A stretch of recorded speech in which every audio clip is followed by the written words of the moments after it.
Should you be a builder or a developer? What is the difference between the two? Which one is better? I don't know. Let's discuss. What does that come to? $2,500 an hour? I don't build slower and I don't build more expensive because I'm just really great. You're not an idiot. I'm not an idiot. It just takes time to learn new things.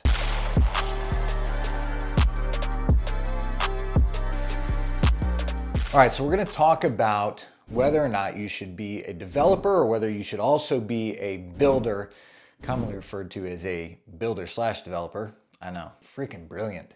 Now, I've done both. I started this business only developing and then eventually decided in the interest of vertical integration that I would start to build as well. And I had my reasons. We're gonna talk about the pros and cons of attacking the real estate development world in those two different ways. I promise not to tell you at the end of this that one is better than the other, that you should do one and shouldn't do the other.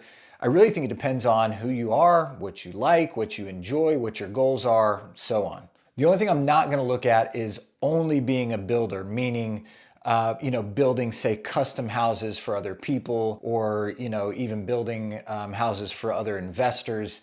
If your job is only builder and it's not your own projects, this is not the video for that. We're not going to discuss that because I have not done that. I have only built for myself and not had other sort of third-party clients, so I can't really speak to that. And for now, I want to keep it that way. So we're gonna head over to a house that I built in Nashville, Tennessee on Sneed Road. It's the first truly luxury home that I've built.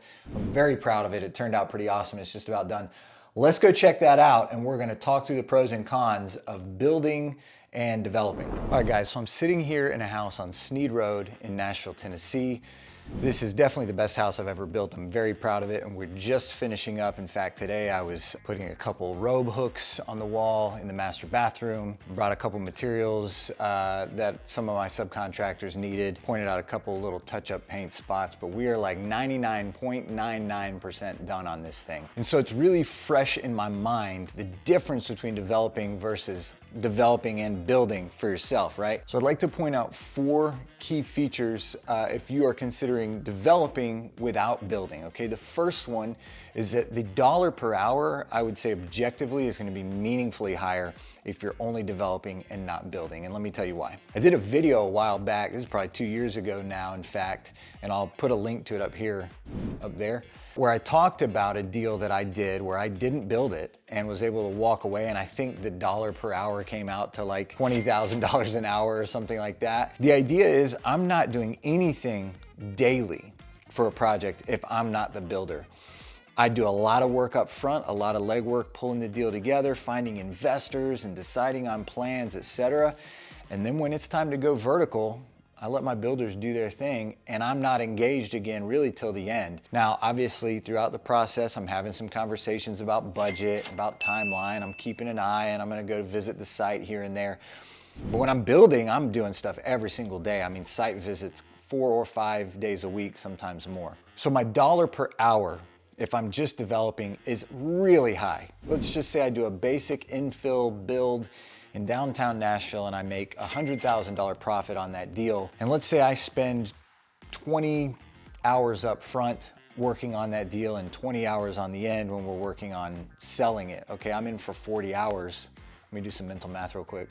What does that come to, $2,500 an hour? It's a pretty good hourly. The downside of that is that if I'm not building, then my control over the timeline is minimal. I mean, I can try to tactfully push my guys and ask my builder to hurry or give him a deadline that we're shooting for, and if he hits it, great. If he doesn't, too bad. My control over that's pretty minimal. Now, hopefully I've got a great builder, and so my belief at that point should be, hey, he's gonna hit that timeline faster than I could. Same goes for the budget. So we got higher dollar per hour, which is a pro, but we got less control over the time, which is a con, and we got less control over the budget, which is a con. For the most part, most builders are gonna pass expenses along to you. So if it costs me $200,000 to build, it's gonna cost me $200,000 to build. If we think it's gonna cost $200,000, but then we run into something, we got a problem with the sewer connection, it costs an extra 10 and now it's 210, well, that's my cost as the owner, not the builder's. And so my ability to control and affect the cost is minimal once I've turned it over to my builder. They're gonna make selections, they're gonna choose subcontractors and get bids from contractors, and to a certain degree, they're gonna have their material selections and their subcontractors that they feel comfortable with, and they're gonna wanna rock and roll with those people. And I understand, right? Because if I come in and I say, hey, I want you to use this painter instead of that one, instead of yours, maybe I think I'm saving money and time until there's a miscommunication or they operate differently than the painter that my guy's used to, and we end up losing time and money anyway, right? So my builders in the past have been really resistant to me coming in and saying, do it this way instead, use these people instead. And I understand why, because ultimately it slows them down and potentially ends up costing us more anyway. So my control, if I'm only developing and I'm not building, over time and over money, it's limited. I wouldn't say it's none, but it's limited. Another pro to developing only instead of building is that the vast majority of my time and energy can be spent on higher leverage and bigger picture items, figuring out how I want to build out the systems of my company, or putting deals together, or networking and trying to build up a network and a group of investors that'll allow me to do future deals. Really, I can put a lot of time and energy into the long-term projects, which is building that network and building systems and trying to create this business and this ecosystem that's going to spit out more deals and more profitable deals in the future. And if I'm spending anywhere from 20 to 40 hours a week on site trying to manage construction, that's a lot less time that I'm able to spend on those bigger picture items and sort of like the idea of business building and systems building, networking, etc. And I can tell you from experience how true that is, because over the last 2 years, as I took on the builder role, the amount of energy and time that I've spent on the business building side has diminished dramatically. It's not a small difference, it's a huge difference. For me, as someone who wants to focus on building something bigger long-term and really enjoys the bigger picture items, I see that as a con. I'd rather be working on business building and network and these long-term visionary type things than checking my painter's work and doing a blue tape walkthrough. For other people, you may not feel that way. All right, hey, we're back in my office, and before we look at the pros and cons of developing and building for yourself, I wanted to mention something. So I've had a lot of requests in the last year to 2 years for mentorship, a lot of messages in particular through Instagram. By the way, I'm on Instagram, very active there, talking about real estate development, etc. And I've said no up until recently. I got a couple requests sort of back to back, and I decided to say yes.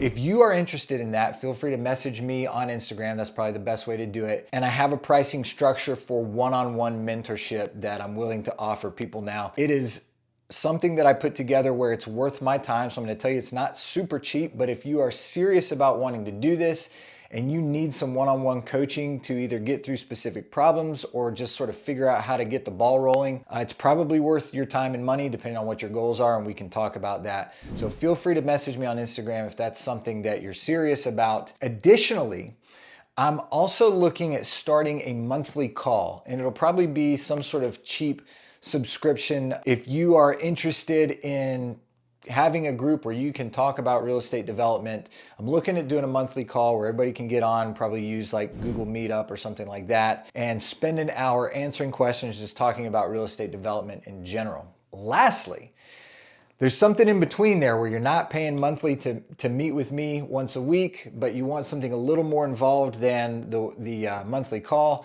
and that is my Deal Architect course. Putting the website here on the screen, you can go check it out. That course is for those who are pretty serious about figuring this out and at least doing a couple deals and trying to decide if you want to build this kind of business. This course is extremely thorough. I basically included everything that I could think of that I needed to know how to do, whatever, in order to get my business started in the first year, going from having done 0 deals to now, 30, 40 deals. So check out the Deal Architect course if you want to take a pretty serious and thorough and in-depth look at what it looks like to successfully begin to develop real estate. And lastly, for those of you who on previous videos won a free book, I have not gotten an address from anyone. So My business website is www.anchortn.com, anchor like a boat, anchor TN like Tennessee.com. And my work email is on there. Either message me there or message me through Instagram. If you were a free book winner in one of the last few videos, reach out to me so I can send that to you, okay? Don't make me a liar. If I tell you you win, then I don't send you something, then I'm just a big fat liar. Don't do that to me. Now, let's head back to the house on Sneed Road. I'm gonna give you a tour of the place as best I can, and then we'll talk more about the pros and cons of developing and building and whether or not that's the right path for you.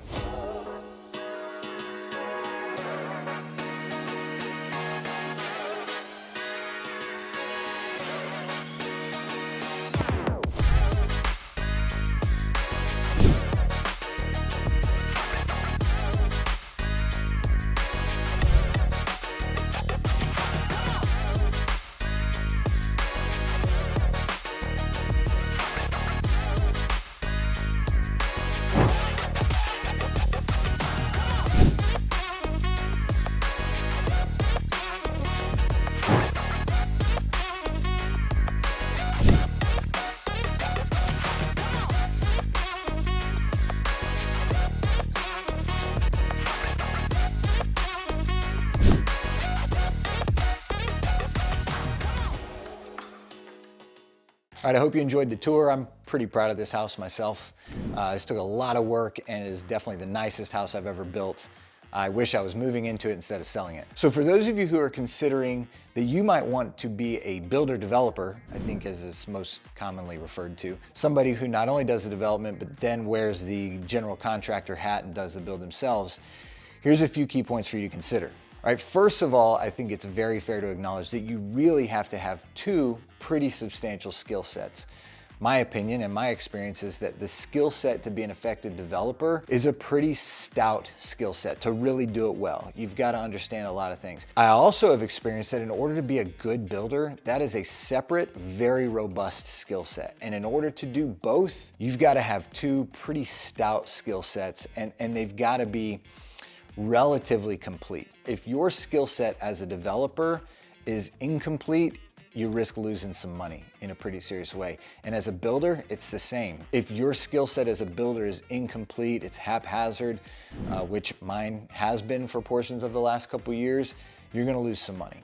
Do not be mistaken, building is not easy. And I would say that it seems to be a common misconception and one that I held, that builders make it look easy, and when you think about it, it seems easy, right? Like I'll just call the foundation guy and they'll do the foundation, and then after that I'll call the framers and they'll frame, and then after that, and you just go step by step. And to a degree that's true, but I'm just gonna tell you, it is not that simple. A lot of opportunities for error and oversight, a lot of opportunities for, even if it's not an error, for you to be slow because you didn't realize you had to have certain things in place for your next step and now you're waiting a week or two. So building is a far more challenging skill set than I realized when I first started doing it. And I grew up around building and I have other builders in my family and watched them do that and still really didn't realize how challenging it can be. So I don't want to talk you out of it. I do want to say, hey, you need to have a realistic idea of what it looks like to build. It requires a lot of time and attention, a lot of energy.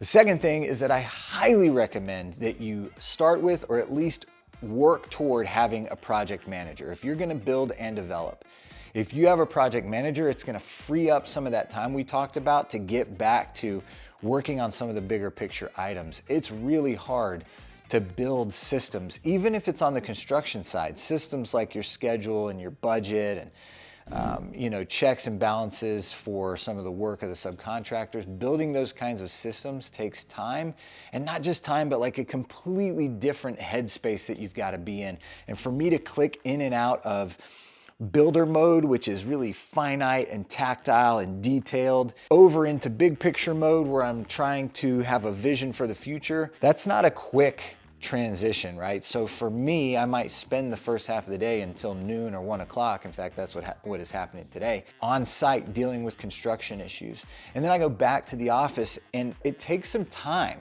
to click out of detail builder mode and into business owner mode. There's a loss of time there. But if you get a project manager on board and get to the point where they're trained well and trustworthy, then they can take some of that nitty-gritty off of your plate and you can allocate a little more substantial piece of your time throughout the week to the bigger items, the visionary stuff, and building the systems in the business and trying to prepare for a more successful future of your company. The third thing is that the transition to builder from just developer, I'm gonna promise you, it's more challenging than you think. Unless you have spent time building, as somebody else's project manager or working for a company or something, that transition is going to be more challenging than you expect. And so what I mean more specifically is that you need to anticipate that whatever your builder was doing for you because you had hired this experienced builder and they were rocking and rolling, and now you want to do that because you're going to save the build fee and you're going to build faster and you're going to get control of your budget and maybe even build cheaper. That is not impossible, but you need to understand that that is not going to happen on your first deal. So coming from personal experience, my guy would build for a certain dollar, per square foot, and he would get his builds done in, let's just call it 12 months. And so I did my first deal where I was going to build, and I budgeted the same dollar per square foot and the same amount of time, and therefore the same, roughly the same amount of carry cost for that amount of time. Lo and behold, this guy who had been building for 10 years built faster than me and built cheaper than me, and in every way was more efficient than I was on my first deals. And I did build in cushion and still didn't build in enough cushion for how much longer it would take me and some of the mistakes that I would make. Not negligence, just very natural mistakes that happen because you don't know what you don't know. So I encourage you, if you're gonna try to put on the GC hat, and for a lot of you, I think that's probably a great idea, you just need to plan, I would say almost 1.5 the amount of cost and the amount of time that your current experienced builder is using.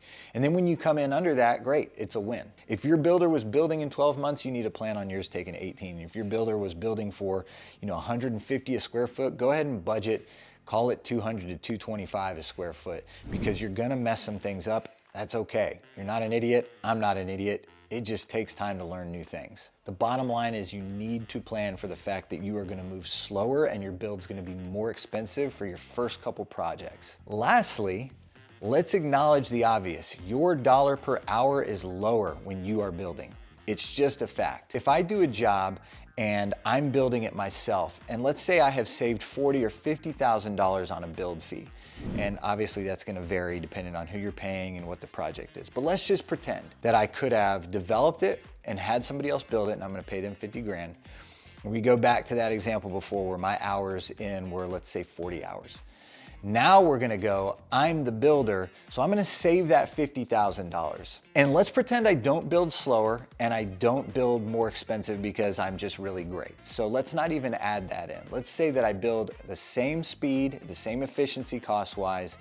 The only difference is this, I'm now on site, let's call it 20 hours a week. So 5 days a week, I'm coming in for the first few hours of the day, checking on the site, ordering materials, whatever. So 20 hours a week I'm doing this, and I do that for a year. Let's say the build takes me a year. If we say that that's 50 weeks, I'm now into this thing for 1,000 hours instead of 40 hours. So I saved 50 grand, but I spent 1,000 hours to do so. Is that right? 50 weeks times 20 hours? Am I doing that right?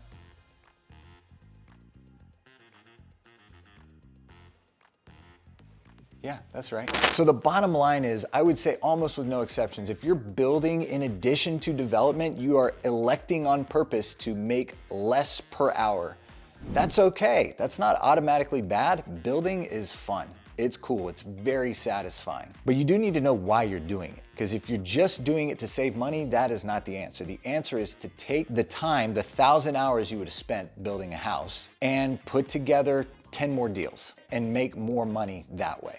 Your dollar per hour, if you're building, is going to be lower, and so you need to consider, why do I want to do that? There are valid reasons to choose to do that, and you need to know why. All right, guys, I hope that was helpful. The fact is, there's not a right answer here.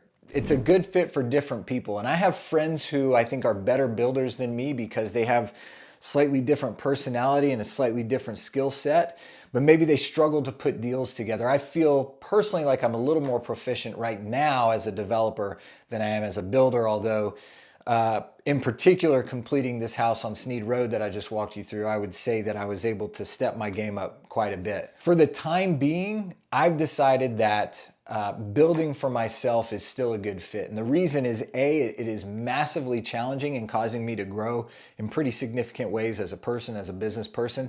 And secondly, it gives me really valuable insight into the process, what my builders are going through and dealing with and trying to accomplish. If they tell me they're doing, X, Y, and Z for stormwater for the city, or they're having an issue with grading, or such and such has come up with a foundation, now I pretty much know what they're talking about. I've got a very thorough understanding of a residential build, and I can then sort of decide, okay, is this builder, are these delays reasonable and it's just the type of thing we run into, or was this avoidable in some way and I need to press them on it? It gives me a really fair and reasonable understanding of what my builders are trying to do and what I should or shouldn't expect of them. So right now, it makes a ton of sense for me to continue to build for myself. And it's very possible that I may change my mind in the next couple of years and revert back to the higher leverage, higher dollar per hour activity of only development. I'm not sure yet, and that's the beauty of really committing to playing the long game, which we've talked about a lot on this channel. I don't have to make some frantic decision in the next month or 6 months or a year even. I've got time. I just turned 40. Happy birthday to me. I'm going to be doing this for another 20, 25, 30 years. So I've got time to let things play out. I can tell you right now, if I decided not to build anymore, well, the reason that it's not a great fit for me is, frankly, I'm not a hyper detailed person, and I have to click into that mode, which is a little bit unnatural for me at times when I'm building, when I'm selecting materials or trying to organize a schedule or trying to coordinate, material drop off with a certain subcontractor. Just these things that are administrative and sort of more operational, that isn't me operating at my best. And that's okay for now, and it might be why I decide eventually to delegate that back. The happy medium I'm considering is I remain the GC, but I bring on really talented and really trustworthy project managers, and now I'm getting a little bit of the best of both worlds. It's definitely worth trying if you are considering not only real estate development, but trying to consider how to expand your business and looking for those vertical integration, type opportunities. Well, probably the most natural is to at least consider start building for yourself. So I would encourage you to check it out and look into it. At least spend some time talking to builders and trying to get a clear understanding of what that part of the job would entail, to see if it's something that you think that you could do well at. All right, as you guys know from previous videos, I got to get a little sweaty. I got to move my body. I got to do that kind of thing to keep my sanity. So I like to break my work day up with a little workout, hit the job sites in the morning, come back, do a workout, and then do some office and admin stuff. So let's get sweaty. We're going to do some strength training. It's a pull day, so I'm going to do some weighted pull-ups, some bent over rows, and then we're going to do the Metcon, which stands for metabolic conditioning. And that's where we get real sweaty. Gonna go do like some high intensity stuff. I'm a CrossFit guy. And today we're gonna do, I believe it's 25 minutes, so it's a little bit of a longer one. 25 minutes, as many rounds as possible, where we go 100-meter run, 10 pull-ups, 10 toes to bar, 10 calorie row, just on repeat for 25 minutes till we're laying in a pool of sweat. Let's do it.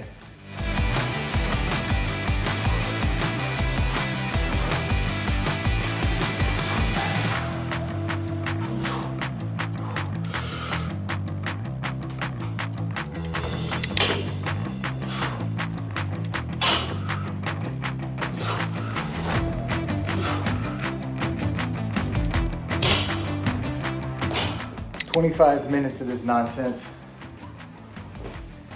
Here goes round one.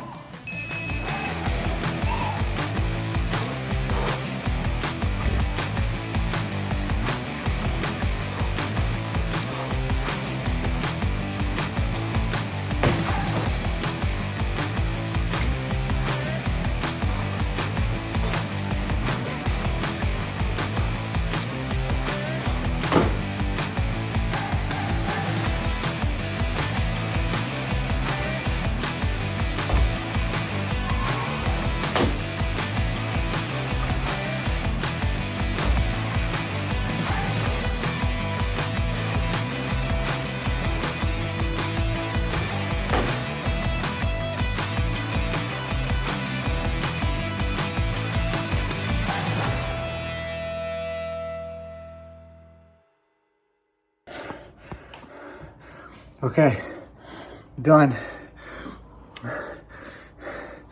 Done. Feel good. I'm gonna feel terrible. I also feel good. I was listening to Misery Business by, no, what song is it?